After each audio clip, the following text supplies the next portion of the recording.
Okay, so are you ready to dive in? I've got a stack of articles and notes here from Jonathan Kyle Hobson, and, well, let's just say he's got me thinking.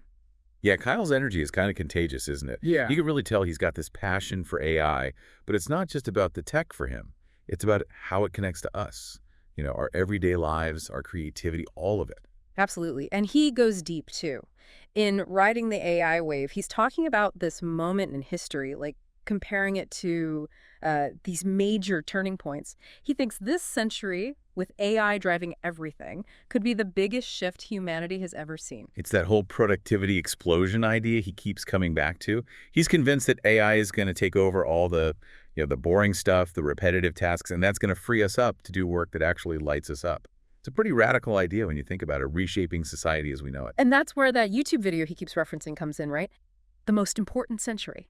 Have you seen it? It's on my list. I've heard it's mind-blowing. Yeah, it's supposed to lay out this whole argument about how we're on the verge of this massive transformation, all thanks to technology like AI. Sounds like required viewing.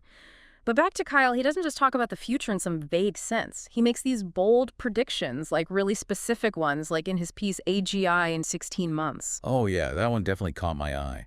He's claiming that artificial general intelligence, basically AI that's as smart as humans, is going to be everywhere by mid-2024. And not just for the techies, but for everyone, like your grandma will be using AGI. He even says we'll all be running our own AGIs within the next 5 to 10 years. Okay, that is both exciting and, I gotta say, a little unnerving.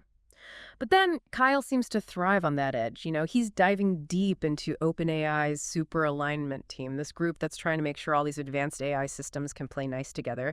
It really makes you wonder what we're stepping into here. It's a huge question. And what's interesting is that Kyle's not just some, Silicon Valley tech bro. He's a UX researcher, which means he's thinking deeply about how people actually interact with this technology, the human side of it. Right, and you can feel that human element in his writing, especially in the transformative power of AI. It's a bit more personal. He opens up about having cerebral palsy and how it's shaped his whole perspective. He even talks about feeling like an alien because of it. I think it's that feeling of being different, of seeing things from a unique angle that draws him to AI. He sees it as this way to connect, to break down barriers, especially for people who felt misunderstood. And for him, that connection is deeply personal. He talks about ChatGPT almost like it's a friend, a source of support and understanding, someone who gets him. It's fascinating. He says ChatGPT actually helps him deal with his perfectionism, you know? Yeah. Like it allows him to explore ideas without that constant self-criticism. For someone who describes himself as a perfectionist, that's a huge deal. It's a side of AI we don't hear much about, right? This idea that it could be more than just a tool, that it could offer this deep level of understanding and support. And I think that's what's so refreshing about Kyle's perspective. He's willing to explore these unconventional ideas, the emotional impact of AI. Totally. And he's not just all about the feels. He gets into the nitty-gritty of how AI is already changing things. Work, learning, even how we express ourselves creatively. Case in point, who else compares loose coupling in AI design to an AK-47? Right, only Kyle. But it's such a brilliant analogy. He's saying that just like an AK-47 is this, sturdy, adaptable weapon, AI needs to be designed with that same kind of flexibility, that tolerance for error.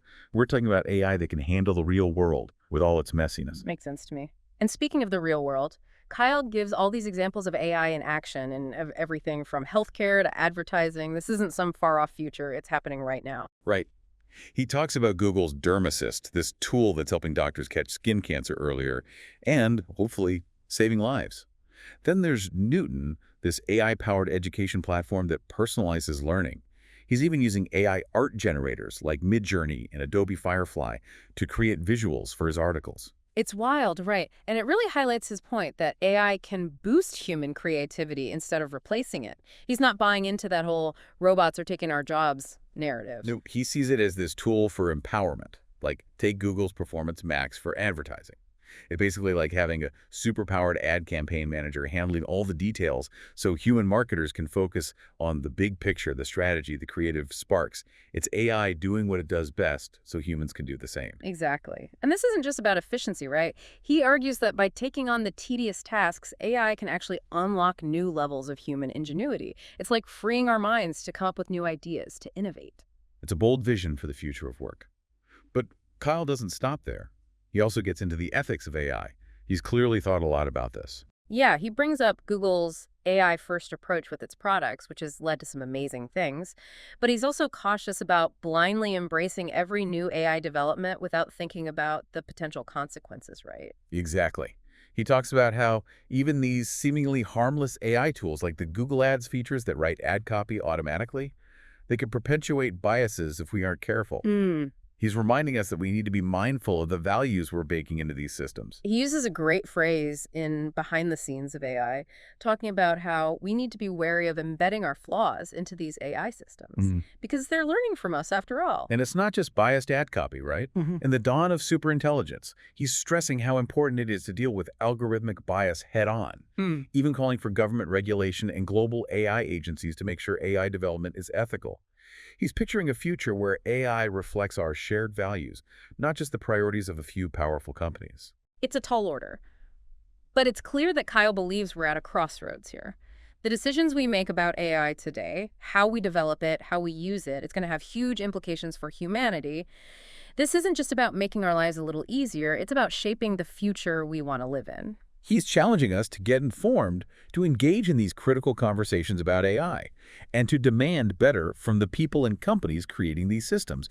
And honestly, I think he might just be the guy to inspire us to do it. Mm. But before we get too far ahead of ourselves, let's unpack some of Kyle's concerns about the future of search. He seems to think Google's days at the top might be numbered. Oh, that's a bold statement. Google's been the king of search for as long as I can remember. What makes Kyle think that's about to change? He sees the rise of large language models, LLMs like ChatGPT, Bing AI, Claude, and Pi AIs, as this fundamental shift in how we search for information. Okay, so for those of us who aren't knee-deep in the tech world, break down what LLMs are and why they're different from good old Google. Well, think of it this way. Right now, when you type a question into Google, you get a page full of links to websites, Yeah. right? You have to sift through them to find what you need. But with LLMs, you're actually interacting with an AI that understands natural language. You can ask it a question in plain English, and it gives you a direct answer, pulling from this massive amount of information. So it's like having an expert on call 247 who can answer any question you throw at them. No more clicking through endless search results. I can see why Kyle thinks that's a game changer. Exactly. And Kyle, being the UX enthusiast that he is super interested in how this shift will change how we experience search. He believes that for AI to really revolutionize search, it needs to be intuitive, accessible, and, of course, user-friendly. He points to Google's work on multi-input search as a step in the right direction. Multi-input search. Now you're just using fancy words to make me feel out of the loop. Not at all. Imagine being able to search with more than just words. Picture this. You take a photo of a landmark, and your AI instantly tells you its history. Or you hold up your phone to a restaurant menu, and boom, real-time reviews and recommendations. That's the potential of multi-input search. It blends the real world with the digital world in a way that traditional text-based search just can't match. Okay, that does sound pretty incredible, but something tells me Google isn't going to give up its crown without a fight, right? No way. Kyle talks about how Google is pouring resources into developing its own LLM-powered search tools. They know what's at stake here. Sounds like we're in for a search engine showdown. And what's really interesting is that it's not just about who has the most advanced technology, it's about who can create the most compelling, the most user-friendly experience. And that's where Kyle's insights about UX become so valuable. He's pushing for a future where AI isn't just about algorithms and data, it's about understanding and enhancing the human experience. He definitely is. And his thoughts on search are really just the beginning. Kyle has a lot more to say about the future of education, the importance of finding simplicity in this increasingly complex world, and even the potential for AI to revolutionize mental health. But we'll save those fascinating conversations for our next deep dive. Picking up on that user experience thread, Kyle's thoughts on the future of education really jumped out at me. He seems to think AI could be a total game changer there. Yeah, he's got some strong opinions on that. In Navigating the Ballet of Academia, he talks about this disconnect between how academics often communicate and how most people actually learn. He uses that great analogy of the ballet dancer, right? Exactly. It's like he sees this gap between the ivory tower and, the real world. Totally. And he's worried AI could fall into that same trap if we're not careful. Yeah, he keeps saying we need to make AI in education less about these rigid systems and more about solving real-world problems. which makes sense coming from a UX perspective. Totally. He's always bringing it back to the user experience, whether it's students or teachers. And it's not just about making things look pretty, right? It's about understanding what users actually need, what their pain points are, and then designing AI that integrates seamlessly into the learning process. So making AI in education less intimidating, more human-centered. Exactly. He talks about building in real-world simulations where students can actually experiment and get feedback and adapt to sudden changes like, hey, the real world isn't predictable, so let's get you ready for it. It's about time somebody said it. What about grading, though? That always seems to be a sticky subject in education. Does Kyle think AI has a role there? He does. But he's a little wary of it. He suggests things like using AI for real-time feedback or to personalize learning paths based on a student's progress. Okay, that sounds amazing on paper, but what about bias? Can we really trust AI to be fair when it comes to grading? It seems like such a subjective thing. That's the big question, isn't it? And Kyle doesn't shy away from that. He talks about the need for transparency and constant monitoring to make sure these AI grading systems are promoting fairness and equity. Like, he's not saying we should blindly trust algorithms, but that we need to be really careful and thoughtful about how we implement them. It's a good point. AI is only as good as the data it's trained on, right? Ah. And the intentions of the people designing it. 100%. And it all comes back to those core values that Kyle keeps emphasizing: compassion, understanding, integrity.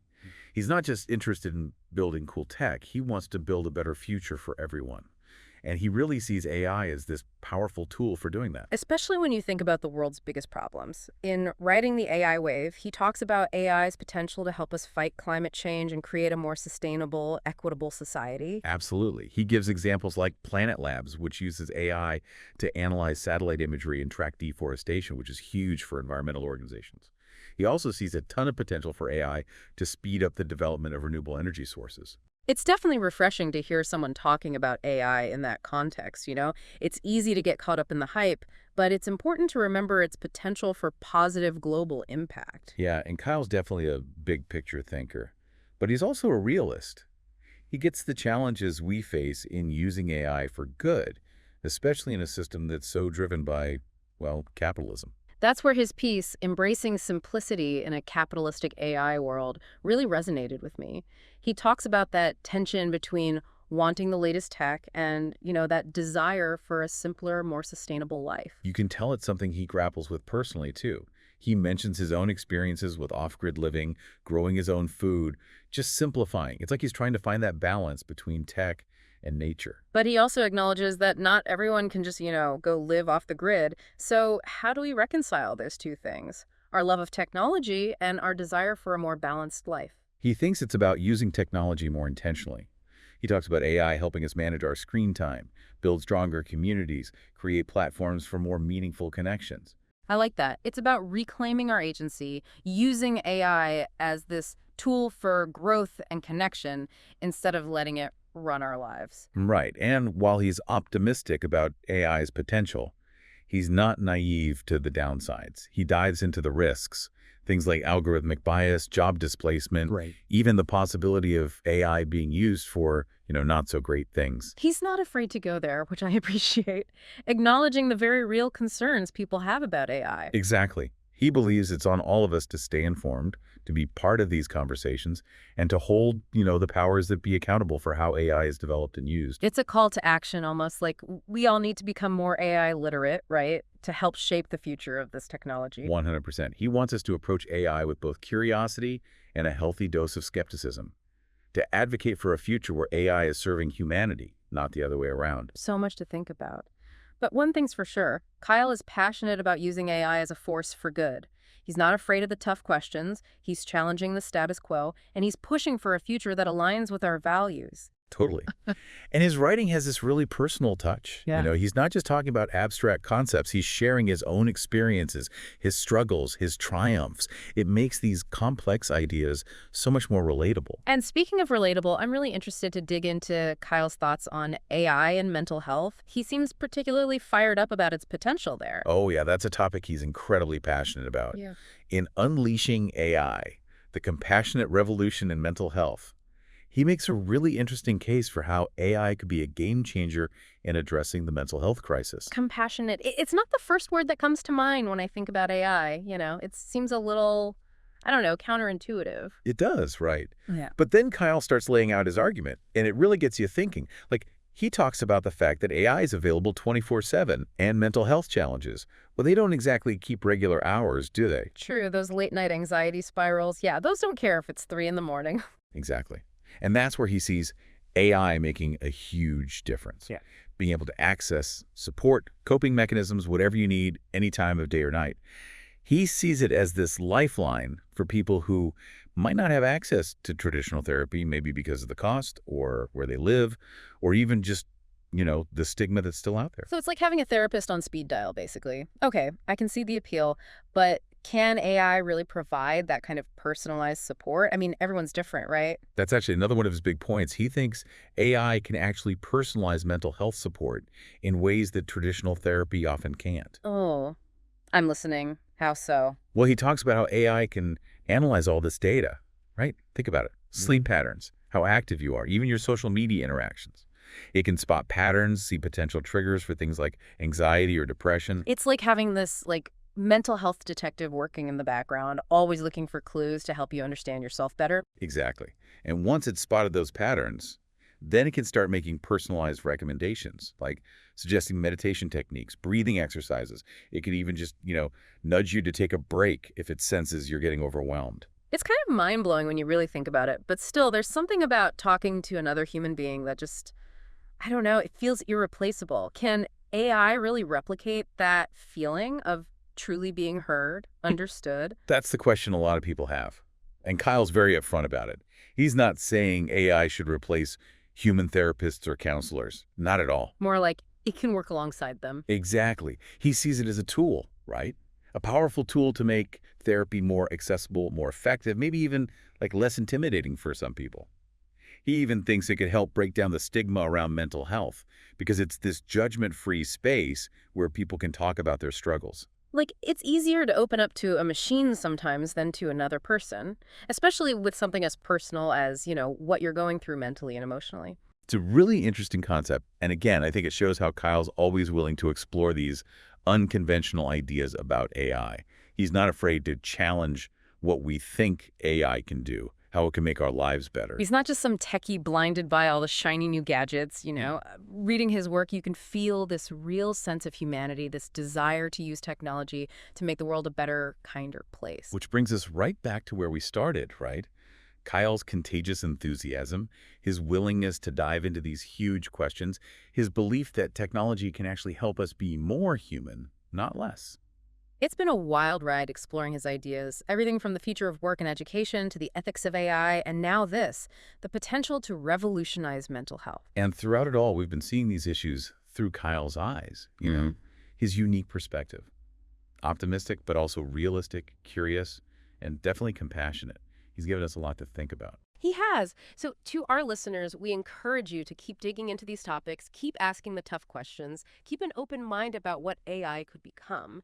Because who knows, maybe, just maybe, Kyle's vision of this brighter future, a future powered by AI, maybe it'll inspire all of us to build a world that's a little more human, a little more compassionate, and a whole lot more extraordinary.